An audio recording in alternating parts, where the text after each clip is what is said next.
I want to talk to you guys about the ether this morning. We can also call it 0 point energy. Now, I want to physically represent what's going on inside of it so that everybody understands it.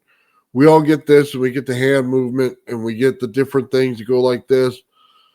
But let me give you a physical representation of exactly what the field is, or fields in this case. So I'm going to show you this right here. This is my rodent coil. Now, you're saying, what does the rodent coil have to do with the ether? Well, the rodent coil was built as a physical representation of the energy and the fields that it creates. Let's take the first thing into account. You see, there's a flaw in the rodent coil, and you only know this if you understand the 0 point energy. You see these discs right here? Each one of them. This is one part of the energy field that's not represented in the rodent coil itself.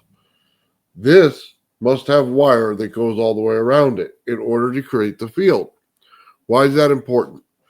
Every time you see somebody go like this in the field, it has to start like this. You go, okay, we have a field that goes like this. We understand it's represented in a donut shape. There's your donut shape. These discs right here are your fields that are supposed to be going this way and going in and out of the center point and the outside. This is a physical representation of the actual field that you need.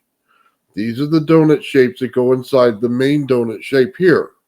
Now, what's the next part of the rodent coil you need to understand? All of these windings on here are representation of the energy flow. In any ether, you're going to have to create two types of flow. One, this flow right here. We just talked about it. The flow must go in and out and back around every time in every one of these areas. So now, we are going to create the secondary field. The secondary field goes up, and you follow it in, and goes to the inside right here. So as it goes in there, you can see each one of them. The flow itself on any particular one will go back inside, and it'll spin. Without that spin, you do not have 0 point energy. You do not have the ether in the correct way. You have to have spin going in one side that way, and then it comes back around and goes back in this way.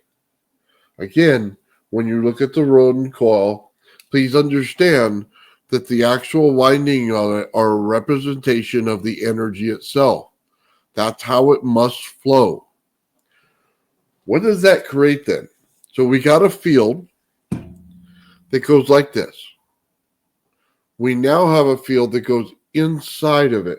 And we just saw that part. We see it goes inside of it. Now what do we have?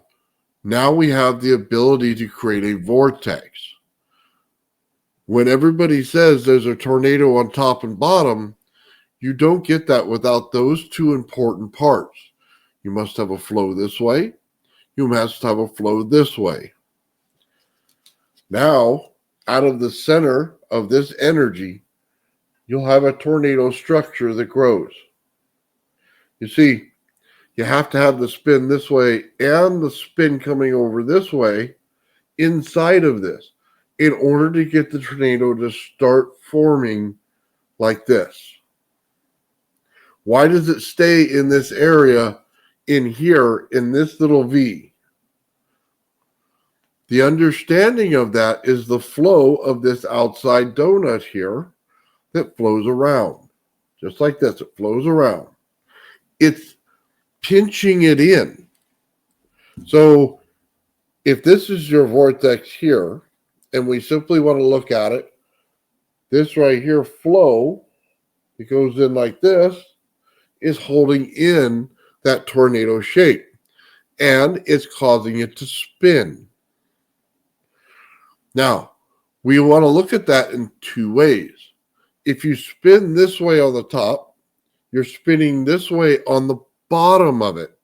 Remember, we're creating two vortexes, one on the bottom, one on the top. They'll come in at their points, real close to each other, but not touching, on the top and the bottom, and they'll start to create an impingement. It'll make it force together.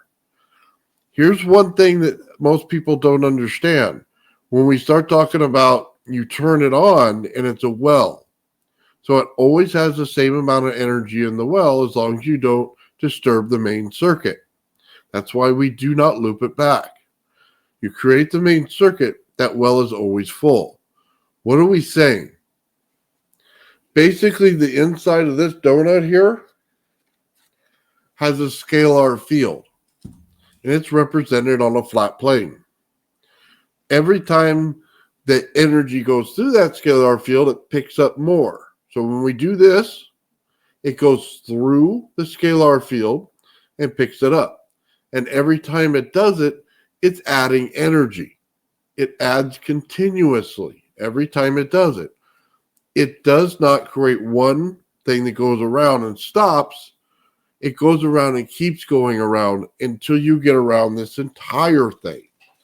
So the field would represent starting here and go around, and then it would continue to go around, but it has no end point. It does not stop. It continues to go.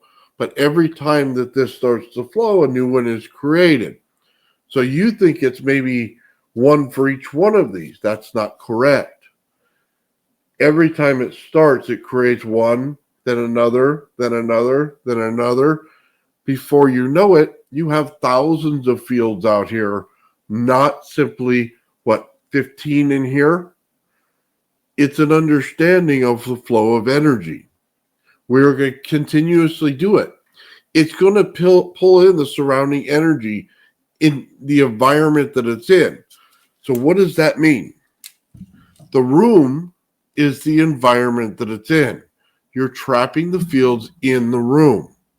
If you create a bubble, you are creating it inside the bubble. But we understand it as the room. So if we took a cavernous structure, in that cavernous structure, that's the area you're creating in.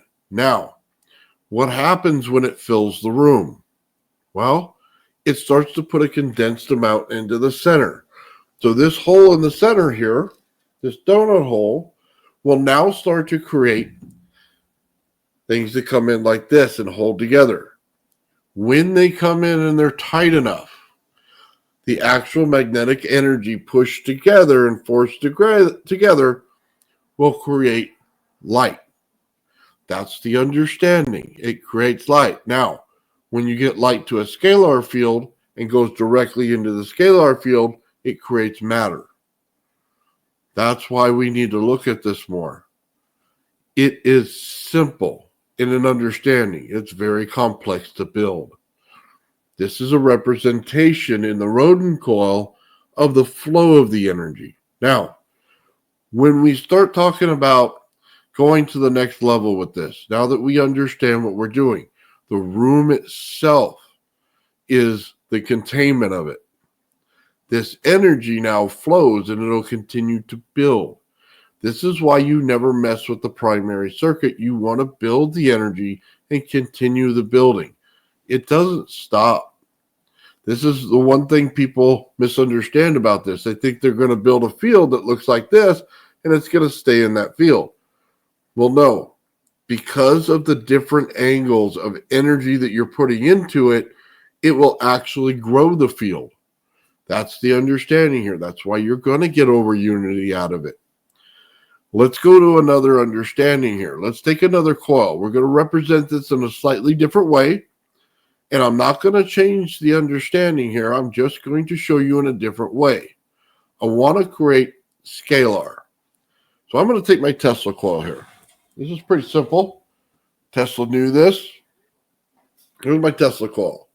All right. What do I want to do to this? I want to take a rod and put it right down the center. Well, why would you want to do that? Well, it's a very simple theory.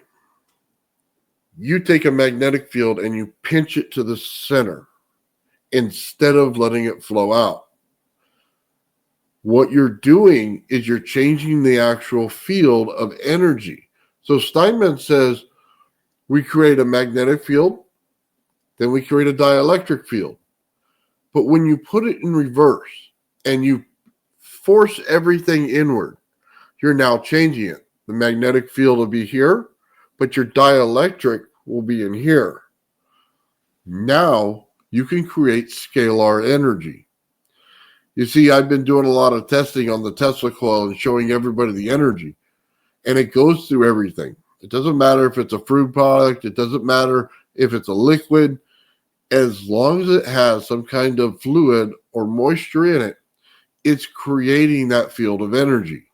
Now, that field of energy is important for everything. If you create the scalar field, now you can put it into the coil setup and have it in there. So we change the coil now.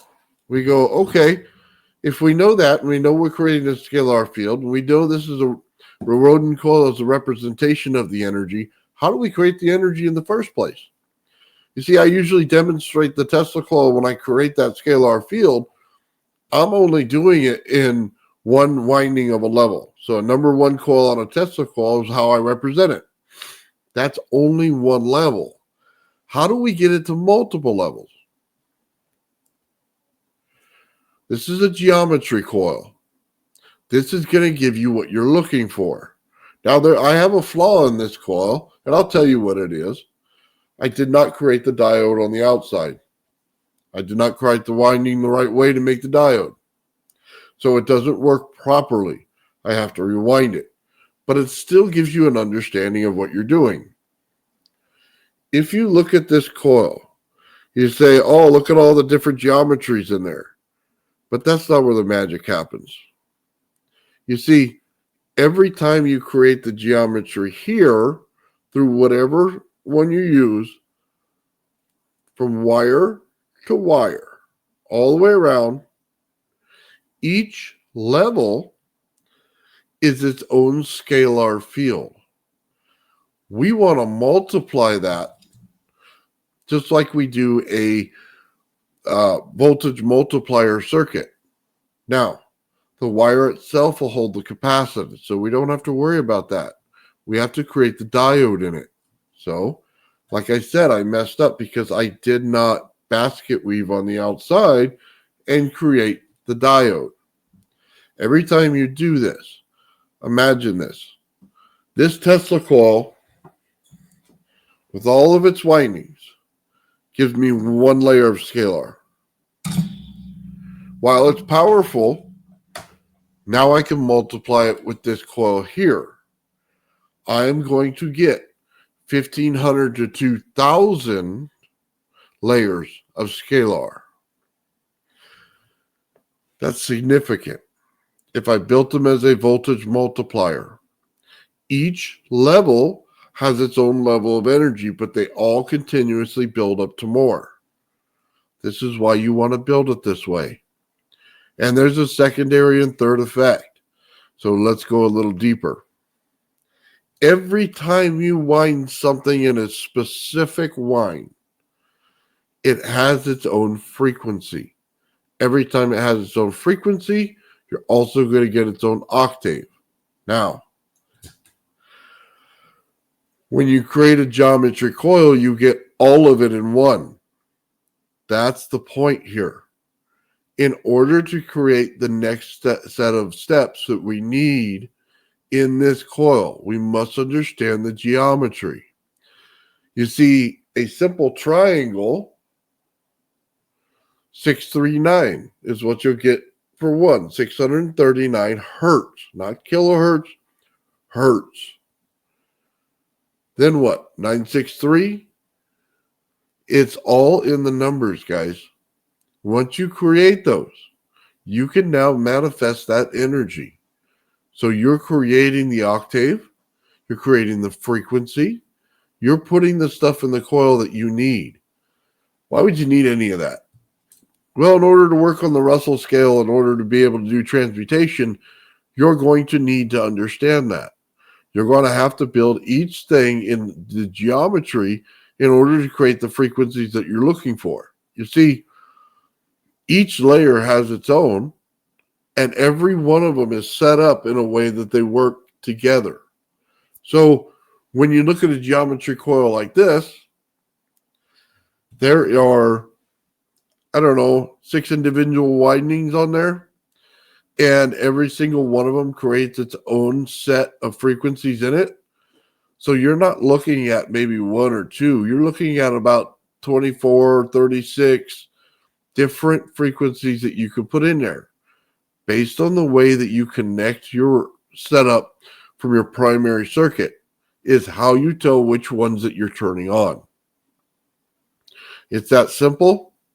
That's the only way you get transmutation. You must have resonance. The key to everything is resonance. That's why Tesla knew it. Tesla understood it in the Tesla coil. We now understand it in geometry coils. This is nothing new. This is written on every single old church that you can find. We represent them mostly in how the fields are created. You say, I have a dream catcher. Well, that's a representation of the actual field of energy. That's not the winding of the energy. The winding of the energy is in the geometry coil. Well, you're going to find those in mandalas. Anytime that you look at a mandala, you could take it in each layer. When I show you this, each color on each one represents a different layer on the mandala. So as you look at it, you get different layers that come out. You'll usually see heads or something like that on the outside. That tells you how many pins that you're going to put in your board. Then you wind where you do not go outside that circle. And each one will create a geometry on the inside. Now, it's not that easy. You're going to have to know how to not cancel fields out, but how to multiply the fields in it. Like I said, a diode, you're creating a voltage multiplier in here. But this isn't new. This is something that history has put down on every building when they started building them in the olden times to give us this information. We are creating zero-point energy based on the information given in the mandalas. It's written all over Egypt. If you dare to understand it, the Knights Templar themselves put it on all the churches that they built. You can see every last one of them. Guys, we're not dealing with anything new, but the understanding of how to build it is. I'm trying to show you that we can do this with our means now. If I create one scalar field with a Tesla coil, but I can create 1,500 with a geometry coil, but I can also multiply them in the geometry coil, that's the route that we have to go. The Rodin coil is a representation of the energy and how it flows. So now that you can see the representation of it, let's go to another step. This is something that everybody speculates but doesn't know it's there. I can tell you for sure it's there. Time dilation. How do we get into time dilation from this? You see, there's a reason this is the representation of the energy. One way, the other way. 180 degrees out of phase. The representation of the energy flows. One goes one way, while the other goes the other way. In between two is your time dilation field. Now this will set up in frequency. This is the understanding of our Earth. Every layer changes the frequency just a little bit in the field that it creates as it goes out. The time dilation field is doing the same thing.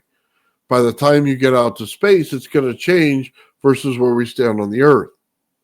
That means that as it changes this way, it must also change this way to the center. There is an equal and opposite reaction to everything. Time dilation is why you're going to have frequency changes. So, how do we better understand some of this? Well, because you're building scalar on this and you're not building a magnetic core as much as you think you are, you're going to put out fields. and the fields that it puts out are not going to match. They're going to seem like it's a magnetic field, but it won't have magnetic properties. Why? Because you're changing something in here. Remember when I told you the Tesla coil and the rod down the center and why we're doing it? We're taking the dielectric from the outside, the magnetic field, and we're swapping them. Here's your magnetic field, here's your dielectric. That particular way of changing it will actually change the fact of how it works on the Earth on the outside. You see, you're picking up what seems to be the magnetic field, right? But you're not getting any of the magnetic properties. We build this into generators that we do when we say we're building them into a negative energy generator. This process will defeat Lenz's law. That's why over unity is done with cold energy or negative energy. That's Lenz's law. Because we're changing the dielectric from the outside to the inside, now that field that would normally push against the magnet is no longer there. It's now on the inside of it. Now we can defeat Lenz's law. We're still getting the energy. One of the main things that happens with this type of energy is it's going to contact piezoelectric energy, and the piezoelectric energy, when pulsed, will amplify the amount of energy in the coil. So, when you look at ancient Egypt and you look at the Aken, or the Egyptian cross, you're going to find one that represents on the inside what look like crystals. Just in the top circle, look like crystals. Why are they there? Well, you see, there's an understanding of this that people don't have. Egyptians did things based on mirrors. So if I took a mirror in the middle of that Egyptian cross and I can get the top part that's round, then the flat part. And on the bottom, it has a vortex. You go, okay. But what if I took one, took it out, turned it 180 degrees and put it opposite of each other? Now I have a round part on the bottom, round part on the top, vortex on the top, vortex on the bottom, and the plane. It's that simple. It was written in there the whole time. You just didn't know how to read it yet. Well, now you do. It's the exact representation of what we're creating in our 0-point field. So now we have this. We know how to defeat Lenz's law. We know now why it changes and what we change on the Earth in order to get the fields that we do. We must create the negative side of energy. You see, it's an inverse from the actual fields that you were living in right now. We're in the hot part of energy. So we go out there in the sunlight, it's hot, it's nice, it's warm, but that's not the opposite side. You see, the opposite side is cold, and it's a negative energy. What does that mean? From room temperature and below. And we're not talking much below, but the colder that you can get it by the energy that you produce, not by adding cold, but by the energy that you produce, you'll actually get something that's a room temperature superconductor. That's the whole point here. We're making these fields in order to create something much stronger than what you would normally get. So let's go into the frequency aspect of it and why I call it an inverse. Well, we know that if we wanted to create anti-gravity, we would have to take and put in something like a microwave frequency. We would also have to put millions of volts in. Well, not negative energy. You see, it's the exact opposite, but since it's not built in the opposite, it's an inverse. You see, if you put it the opposite, you'd be going negative, and you just say, okay, it's positive, I can go to negative, that's the opposite, and I can build it that way. But that's not what you're doing, because you're going to start messing with temperature. That's why it's an inverse. You're messing with the temperature inside of the coil structure itself in order to create the energy. That's why it matters to know the rod down the center of the Tesla coil. Again, it's the inverse. Dielectric on the outside, now dielectrics on the inside. What does that do for your frequency? It goes from putting something in megahertz down to putting it in hertz. You see, the Earth works on low hertz, not on kilohertz. the inside of our earth is cold energy. We have 0 point energy in the center of our earth. That's how it's built. Understanding that gets us to a better level. Now we have a basis to start putting theory out there. One thing I will tell you, and I've done this test, when you create something that's different in temperature, again, representation of the fields, I took this exact coil and I put the rod down the center of my Tesla coil and I connected it to a wire on this coil. The outside here is room temperature. The inside here, inside the donut, right here, turned colder.